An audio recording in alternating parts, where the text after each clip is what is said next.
à nos vaillantes forces armées et aux vaillants patriotes Wazalendo, véritables sentinelles de la souveraineté nationale.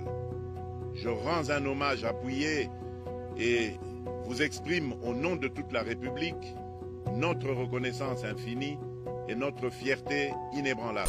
Mercredi 29 janvier 2025, pendant l'offensive du M23 sur Goma, le président de la République démocratique du Congo a rendu un vibrant hommage aux Wazalendo. Mais qui sont-ils réellement? D'où viennent-ils?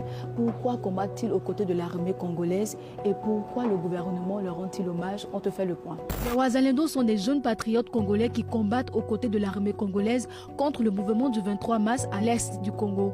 Wazalendo signifie patriote en swahili, une langue bantoue parlée dans plusieurs pays de l'Afrique de l'Est. Engagés aux côtés de l'armée officielle, les forces armées de la République démocratique du Congo, les Wazalendo sont composés de groupes de jeunes et de milices formées en autodéfense pour lutter contre les rebelles du M23. Les Wazalendo sont un mélange de citoyens qui se sont mobilisés presque spontanément, mais également et malheureusement,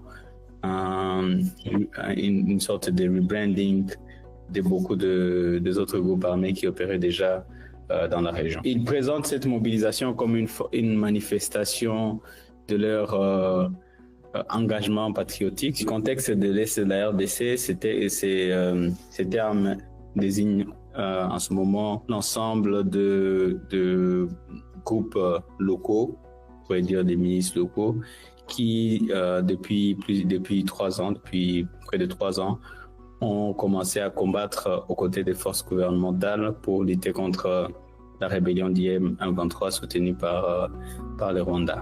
L'Est de la RDC est confronté depuis des années à la présence des groupes armés, des groupes qui sont souvent accusés d'agression, de pillage. Pendant longtemps, ces autres groupes s'étaient constitués parallèlement à l'armée et à la police, souvent en accrochage avec l'armée et les autres forces de sécurité, parfois en collaboration avec d'autres, mais ils étaient pas toujours alliés au gouvernement. Et d'ailleurs, si vous vous rappelez, le processus de Nairobi, dont on parle encore aujourd'hui, avait pour but de démobiliser, de pousser ces groupes armés négatifs, on les appelait des forces négatives, à pouvoir se démobiliser.